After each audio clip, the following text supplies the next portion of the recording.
Part of the economic fall statement, Chrystia Freeland also announced mortgage charter relief program, which was supposed to be helping the stressed homeowners with the higher mortgage payment because the interest rate has gone so aggressively high that a lot of people who have not renewed their mortgages are going to have a sticker shock, especially the fixed rate mortgage holders who have locked their interest rate to sub 2% 2 years ago, and now they're coming up for renewal. To some estimates, it's going to be 2.2 million mortgages worth of $675 billion worth of contracts is going to be renewed in the next 2 years.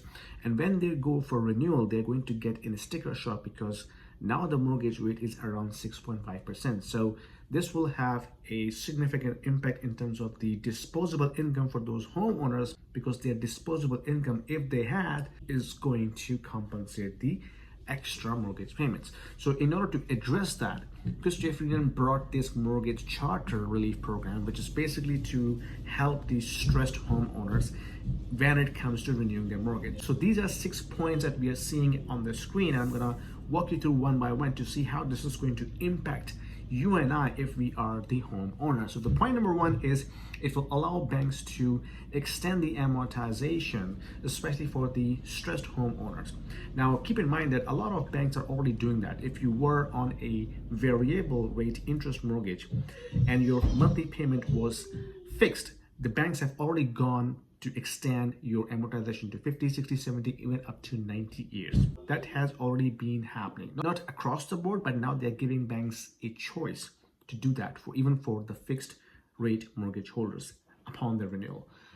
Point number two is they're asking banks to waive off any extra fees and interest cost when it comes to breaking the contract or renewing it early or switching the mortgage lender. Point number three is at the time of renewal, if the borrower wants to switch the lender, then they should not be requalified with a stress test. And this is only going to be applied for the insured homeowners. So who are insured homeowners? Who have put less than 20% deposit towards their mortgage, and their mortgage is insured by companies like CMHC. So it is not applicable across the board, only for the insured homeowners. Point number four, the banks will give an ample notice to the existing homeowners before the renewal is coming up, which pretty much every bank does it. Point number five, the banks will allow homeowners to pay lump sum payments without any penalty and interest charges. To some extent, a lot of banks are already doing it, but to a limited amount in a year. So you cannot pay, let's say, the entire amount in your first year and not expect any charges in terms of interest payments. So you can pay up to a certain limit without any interest charges, but then if you go above that threshold, then you are subject to pay some penalties and interest charges.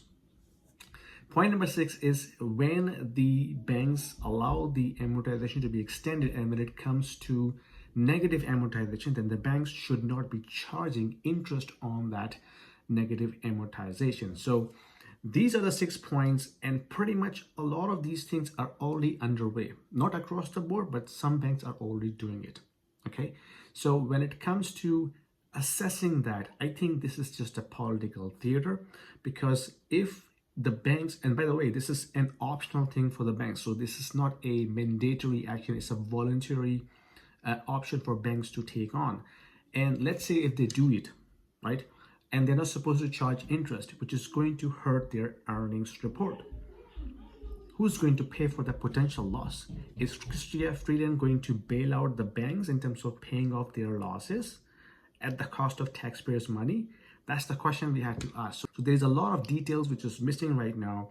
The devil is in the details. So we only have these high-level points. I think we have to wait to see how this is going to be implemented.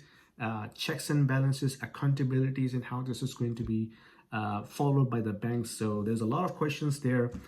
At the surface of it, it looks like a political theater because the election is coming up. They wanted to show something, that they're doing something to protect the homeowners.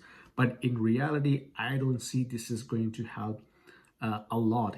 And maybe this is going to help banks in terms of protecting their potential losses when it comes to not charging the interest and penalties and fees for those extended amortization. Anyway, this is just me thinking about it. You let me know what you think. Put your comments down below, and I will see you in my next video.